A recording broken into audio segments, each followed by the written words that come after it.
Dear students, कैसे आप लोग? उम्मीद कर सकते स्वस्थ होंगे, बढ़िया होंगे। तो आज हम लोग यहाँ पर समझेंगे कि ग्राफिकल सॉल्यूशन किन इक्वेशंस के होते हैं, किन के नहीं होते हैं। तो लीनियर इक्वेशन टू वेरिएबल जो क्लास 10th का चैप्टर है, इसमें ये टॉपिक है। पिछली वीडियो यदि आपने नहीं देखी तो उसमें हमने बताया था कि ग्राफ कैसे बनाते हैं, कई इक्वेशंस के ग्राफ, जैसे कि लाइन के ग्राफ।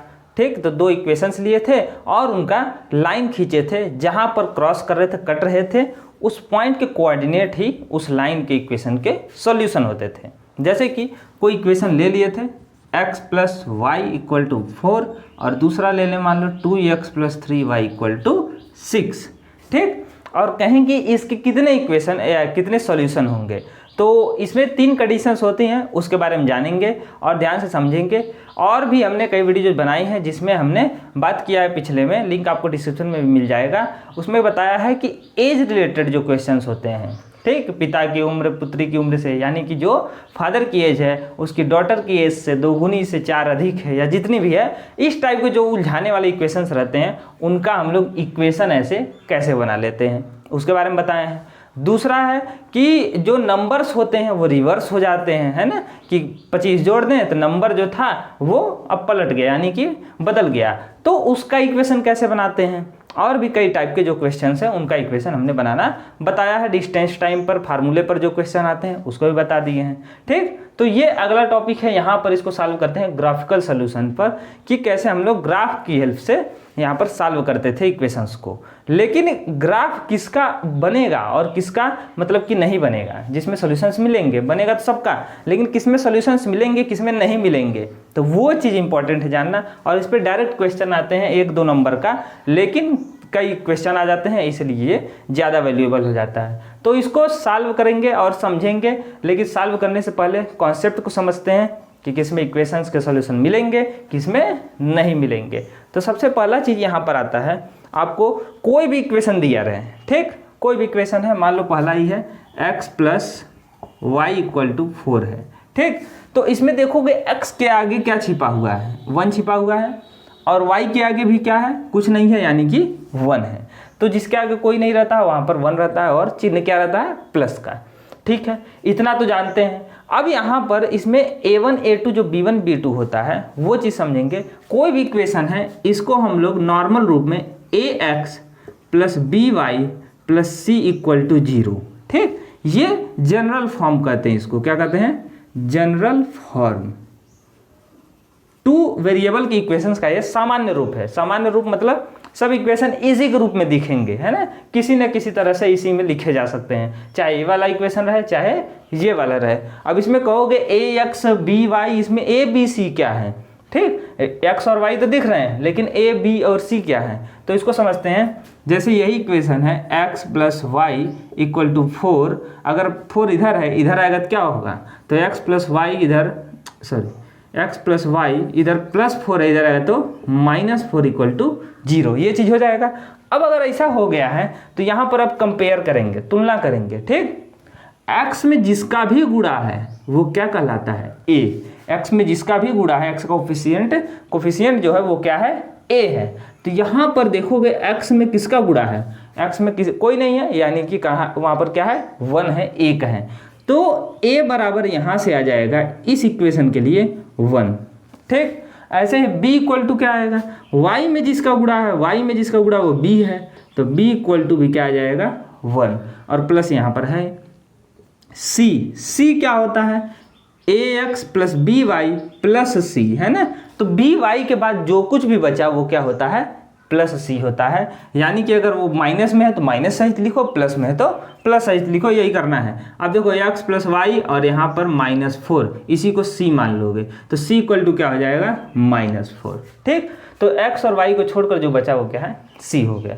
ऐसे ही इस इक्वेशन में देखो, यहाँ पर भी अगर इसको लाएं, यहाँ पे 2x plus 3y equal to 6 है। इसमें बताओ a क्या होगा और b क्या होगा और c क्या होगा।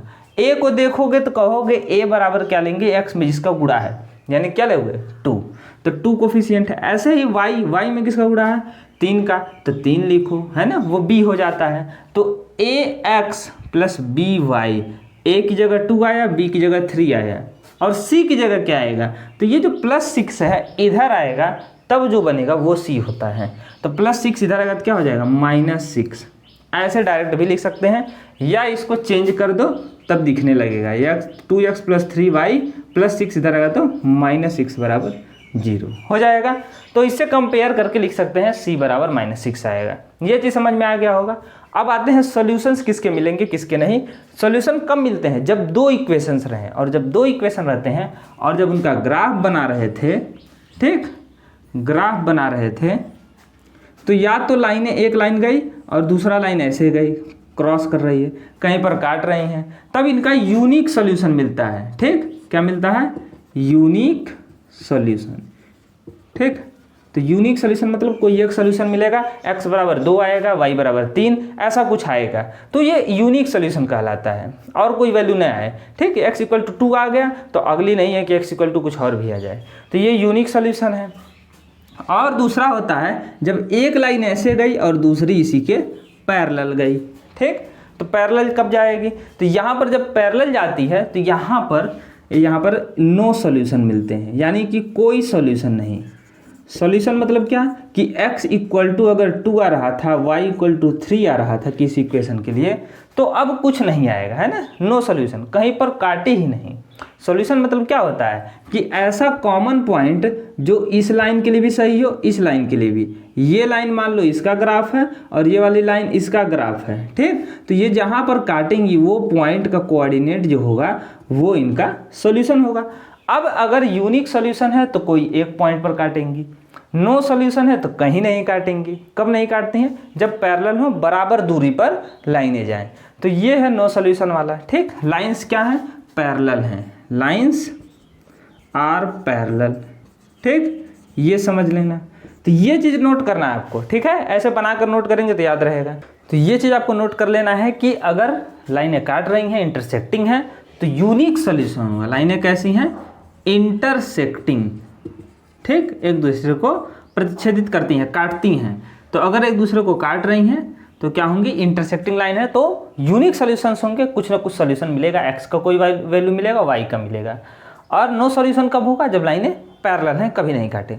और तीसरा कंडीशन रहता है इनफाइनाइट सॉल्यूशन, यानी कि कई सॉल्यूशंस मिलेंगे, जैसे कि एक लाइन है और दूसरा सेम इसी पर आ जाए। अच्छा, इसी पर क्यों आएगा, ठीक, यानी कि इसको कहते हैं कोइंसिडेंस लाइंस। कैसी लाइंस, कोइंसिडेंस लाइंस, है ना, एक दूसरे को ऊपर, ठीक, प्रतिलोपित करते हुए जाएं। तो ये लाइंस जो होंगी तो इसमें क्या होगा, यहाँ पर इनफाइनाइट सॉल्यूशन मिलेगा, इनफाइनाइट सॉल्यूशन। ऐसा क्यों है कि इनफाइनाइट सॉल्यूशन मिलेगा, क्यों, क्योंकि लाइनें जब काटती हैं तो सॉल्यूशन मिलता है, जो कॉमन पॉइंट्स होते हैं। ठीक, तो यहाँ पर एक पॉइंट पर काटा, एक सॉल्यूशन। यहाँ पर देखोगे हर एक पॉइंट पर काटता है, क्योंकि एक लाइन में बहुत पॉइंट होते हैं, इनफाइनाइट पॉइंट होते हैं, तो हर एक पॉइंट पर काट रहा है, क्योंकि उसी लाइन पर ही गया है, तो हर एक पॉइंट पर काट रहा है, तो इसके इनफाइनाइट सॉल्यूशन होंगे, क्योंकि इनफाइनाइट पॉइंट्स पर काट रहा है। तो ये चीज़ आपको नोट करना है, ऐसे ग्राफ बनाकर नोट करेंगे, दिमाग में एकदम छप जाएगा और याद रहेगा। तो ये चीज़ कर सकते हैं, ठीक, तो इतना मेहनत करना पड़ेगा। अब आगे आते हैं, मतलब बहुत मेहनत करना पड़ेगा, लेकिन इतना तो अभी शुरुआत है। आगे आते हैं और समझते हैं इक्वेशन से कि A1 A2 B1 B2 का रेशियो जो है वो कैसे बताता है कि किसके सॉल्यूशन कितने होंगे। ठीक, तो क्योंकि क्वेश्चन उसी में से आते हैं मेनली, और उसी में से पूछ लेता है कि किसके लाइंस पैरेलल होंगे, किसके इनफाइनाइट सॉल्यूशन होंगे, या किसके कोइंसिडेंसिंग लाइन होंगी, या किसके यूनिक सॉल्यूशन होंगे, इंटरसेक्टिंग लाइन होंगे। ठीक, तो इसको समझते हैं मिटा के।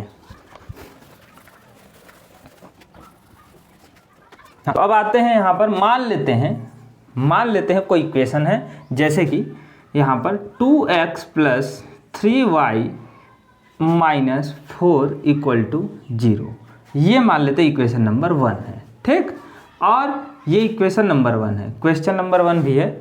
और दूसरा मान लेते हैं कि रही होगी 3x - 4y - 6 = 0। ठीक, तो ये इक्वेशंस हैं, ये सेकेंड इक्वेशन मान सकते हैं।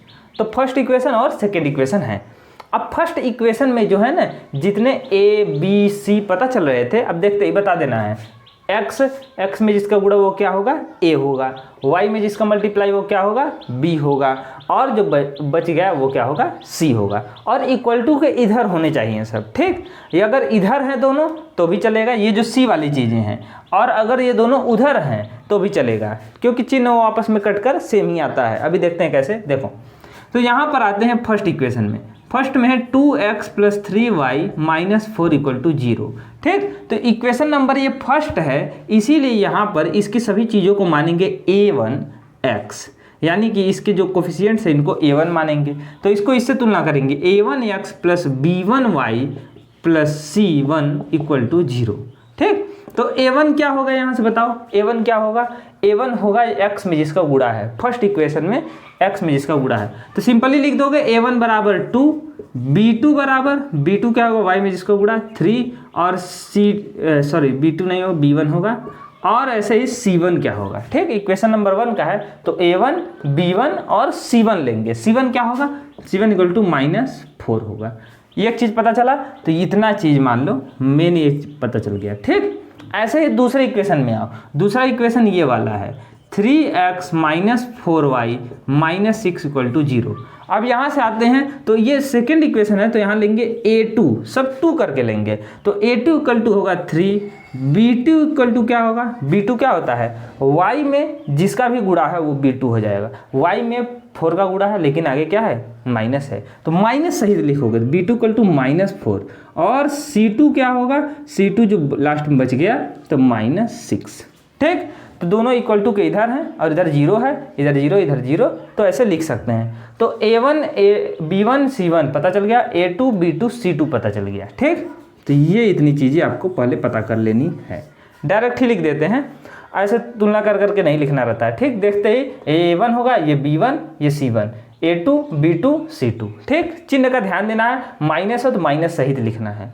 अब अगर a1/a2 not equal to b1/b2, अगर a1 a2 जो रेशियो है वो b1 b2 के बराबर नहीं है तो यूनिक सॉल्यूशन मिलेंगे। क्या मिलेंगे, यूनिक सॉल्यूशन मिलेंगे, और लाइनें इंटरसेक्टिंग होंगी, इंटरसेक्टिंग लाइंस होंगी, ठीक। ये चीज़ है, तो ये यहाँ पर है ना, ये वाला कंडीशन बनेगा जब इस कंडीशन में आएगा, ठीक। अब देखते हैं क्या ये इसमें है। तो अब देखो यहाँ पर क्या है, a1 है 2 और b1 क्या है 3, तो a1 है 2 और a2 क्या है 3, यहाँ रख दिए। तो a1/a2, a1 की जगह 2 रखो, a2 की जगह यहाँ पर 3 रखो, तो a1/a2 हो गया 2/3। ऐसे ही ये नॉट, यहाँ पर देखते हैं क्या b1/b2 बराबर है, b1 क्या है 3 और b2 क्या है -4। क्या 2/3 3/-4 के इक्वल होगा, नहीं होगा, तो यहाँ पर नॉट इक्वल टू है ना, इक्वल टू काट देंगे तो नॉट इक्वल टू। तो a1/a2 जो था 2/3, ये नॉट इक्वल टू b1/b2 यानी 3/-4 के बराबर नहीं है। पहला ही रेशियो इक्वल नहीं मिलता है तो उसको कहते हैं कि लाइनें इंटरसेक्टिंग होंगी और यूनिक सॉल्यूशंस मिलेंगे, यानी कि इसको सॉल्व किया जा सकता है, ठीक। तो ये चीज़ है यहाँ पर, तो ये आपको ध्यान में रखना है, और इसी को कहते हैं कंसिस्टेंस है। ये इक्वेशंस क्या हैं, कंसिस्टेंस हैं, कंसिस्टेंट मतलब होता है जिसके सॉल्यूशन मिल जाए, है ना, जिसके सॉल्यूशन मिले। अब एक गो मिले चाहे इनफाइनाइट मिले, एक मिले या इनफाइनाइट मिले, लेकिन सॉल्यूशन तो मिल रहा है, तो इसीलिए क्या है कंसिस्टेंस है, ठीक। ऐसे ही दूसरा इक्वेशन लेते हैं और समझते हैं कि लाइनें पैरेलल कब होंगी और नो सॉल्यूशन कब मिलेगा, वैसा इक्वेशन कैसा दिखेगा। तो क्या करना रहेगा, यहाँ पर देखो क्या है 2/3 लिख दोगे तुरंत, 2/3, और यहाँ पर 3/-4 डायरेक्ट अगर लगाना है तो ये इतना झमेला नहीं करना है, तुरंत लिखना 2/3 और 3/-4 यहाँ लिखे। अगर रेशियो नॉट इक्वल आया पहले ही तो यहाँ पर यूनिक सॉल्यूशन होंगे, लाइनें इंटरसेक्टिंग होंगे, तुरंत जान जाओगे, और उसको अगर सॉल्व करने को कहेगा तो कर दोगे, ठीक। जो मेथड से सॉल्व करना है कर सकते हैं। तो अगला आता है सेकेंड टाइप का, है ना। दूसरा क्या होता है कंडीशन, अगर मान लो कोई इक्वेशन है 3x + 2y = यहाँ पर ले लेते हैं, इक्वल टू नहीं लेते हैं, -6 इक्वल टू 0, अभी सिंपल एकदम सीधा लेते हैं। और क्या है 4x, सॉरी 4 नहीं लेते हैं, ऐसा कि जो कटे 6x और यहाँ पर प्लस 2 to 4, 4y और प्लस 8 बराबर 0। ठीक, तो ये इक्वेशन ले लिए हैं, ले लिए। अब अगर पहला इक्वेशन ये है, दूसरा है ना, तो a1 a2 b1 b2 ये सब पहचान जाएंगे। अब a1 b1 क्या है, अगर पहला इक्वेशन है तो यहाँ से a1 b1 c1 मिलेगा और दूसरे से a2 b2 c2 मिलेगा। तो यहाँ से निकालते हैं, a1 क्या होगा, a1 इक्वल टू कहोगे 3 होगा, b1 इक्वल टू क्या होगा, b1 इक्वल टू कहोगे 2 होगा, और c1 इक्वल टू क्या होगा, c1 क्या होगा -6 होगा, यही नहीं होगा, ये चीज़ हो जाएगा। ऐसे ही दूसरे में आओगे इसका, a2 इक्वल टू क्या होगा, जो x में गुणा है यानी कि 6, b2 इक्वल टू क्या होगा, y में जिसका गुणा है 4, और c2 इक्वल टू क्या होगा, जो लास्ट में बच गया तो +8 यानी कि केवल 8। इतना चीज़ मिल गया, तो ये चीज़ आपको लिख लेना पहले, इतना हो गया। अब क्या करना है, अब कहता है कि इसका रेशियो लो, है ना, और अगर रेशियो क्या हो जाए a1/a2 b1 बराबर हो b1/b2 के, है ना, लेकिन नॉट इक्वल हो, क्या हो, नॉट इक्वल हो c1/c2 के, तो कैसी लाइनें मिलेंगी, लाइनें मिलेंगी यहाँ पर पैरेलल लाइंस, पैरेलल लाइंस, और इसके होंगे नो सॉल्यूशन, क्या होंगे, नो सॉल्यूशन। ठीक, तो यहाँ पर देखोगे पहले 2 गुण मिल रहे हैं लेकिन लास्ट वाला रेशियो नहीं मिल रहा है, तो ये चीज़ देखना है। अब देखो इसमें क्या होगा, a1/a2 तो 3/6 लिखो a1/a2, और फिर 2/4 लिखो, लिख दिए, और फिर क्या लिखो -6/8, -6/8। अब देखो कौन कौन सा रेशियो इक्वल आता है, अब ये कटेगा, है ना, ऐसा नहीं डायरेक्ट देखने से पता चलता। 3 एकम 3, 3 दूनी 6, 1/2 आया, 2 एकम 2, 2 दूनी 4, ये भी 1/2 आया। यहाँ पर 2 से काटते 2 3 6, 2 चौका 8, ठीक, जिससे कट रहा था ऊपर नीचे काट दिए हैं। अब यहाँ पर आया 1/2 इक्वल टू 1/2, ये तो सही आया है, 1/2 इक्वल टू 1/2, लेकिन तीसरा जो है -3/4, तो इसके नॉट इक्वल होंगे, है ना, ये दोनों रेशियो इक्वल हैं लेकिन ये इसके बराबर नहीं है, तो ये वाला कंडीशन बना। ठीक, दूसरा वाला, ये सब चीज़ों को नोट करना है। तो a1/a2 बराबर है b1/b2 के, लेकिन c1/c2 की इक्वल नहीं है, तो पैरेलल लाइंस होंगी और नो सोल्यूशन मिलेंगे, इसको सॉल्व नहीं करना। ठीक, तो ये चीज़ हो गया, अब इसको नोट कर लीजिए। अब आते हैं थर्ड कंडीशन में क्या होगा। ठीक, इनफाइनाइट सोल्यूशन में तो इक्वेशंस ऐसे ही दिखेंगी, ये आपको दिमाग में रखना है कि a1/a2 कैसे लेना है, तुरंत 3/6, 2/4, -6/8 यहाँ लिखे और तुरंत ही देख लेंगे किसका रेशियो आता है किसका नहीं, और काटने के बाद आएगा, ये नहीं डायरेक्ट देखने से ही पता चल जाए। ठीक, तो ऐसा नहीं करना है, इसको काट के छोटा करके तब लगाना है।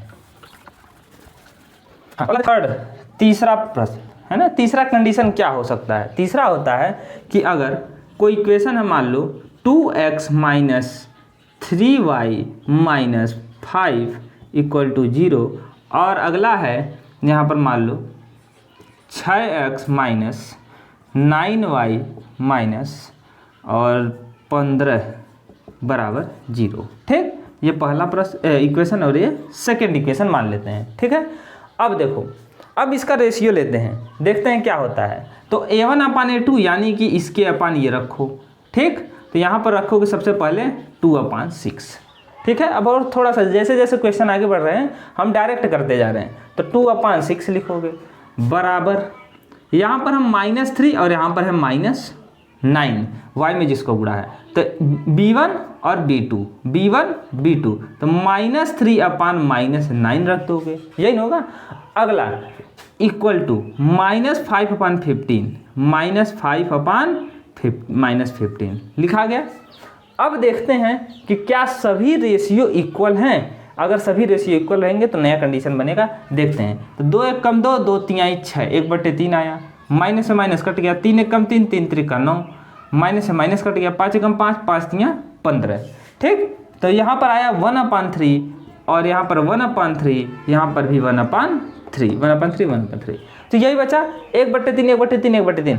तीनों रेशियो इक्वल है ना, सभी गुण मिल रहे हैं। अगर तीनों गुण मिल जाए तो क्या हो जाएगा, यहाँ पर इनफाइनाइट सॉल्यूशन मिलेंगे। कैसे सॉल्यूशन? इनफाइनाइट, क्योंकि लाइनें एक दूसरे के ऊपर से ही जाएंगी। ऐसा होता है क्योंकि कॉमन अगर ले लिया जाए, इसमें से 3 से अगर भाग दे दें, यही इक्वेशन मिलेगा। अब इसको बता रहे हैं आगे।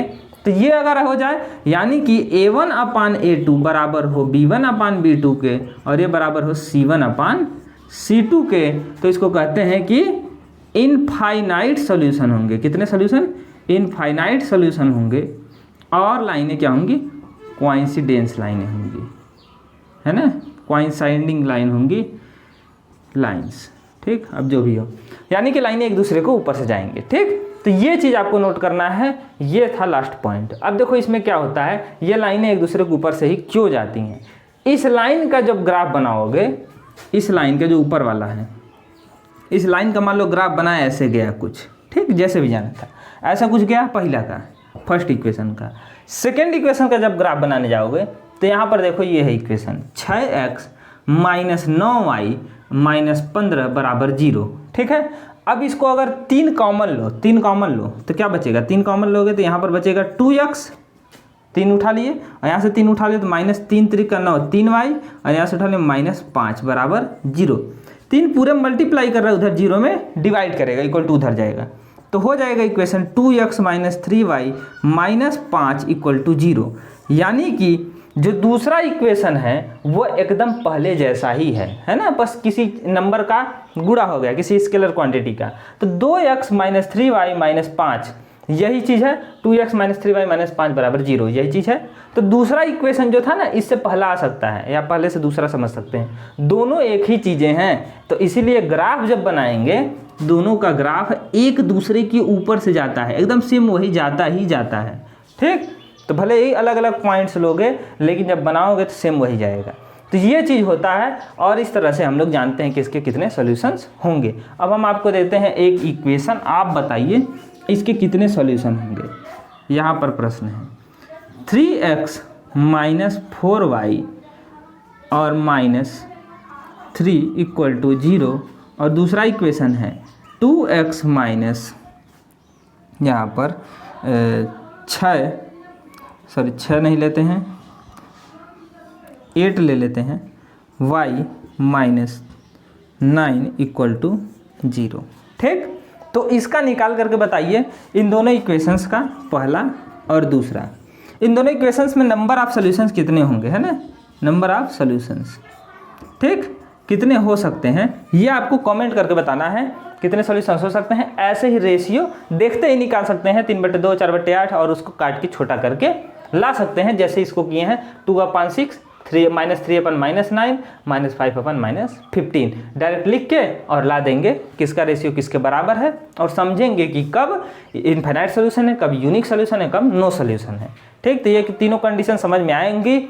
और ऐसे ही आगे हम यहाँ पर देखेंगे, जब कभी ऐसा दिया रहे कि यूनिक सोल्यूशन है, लेकिन ये के का वैल्यू यहाँ पर एक वैल्यू गायब करके के दे दे, एक्स दे या कुछ अन्य दे दे ABCD में, उसका वैल्यू कैसे निकालेंगे। ठीक, इसी रेशियो की हेल्प से ऐसा 1-2 नंबर का क्वेश्चन आ जाता है, तो उसको सॉल्व करना सीखेंगे अगले वीडियो में। मिलते हैं नेक्स्ट वीडियो में, इसका आंसर कमेंट करके जरूर बताएं। जय हिंद।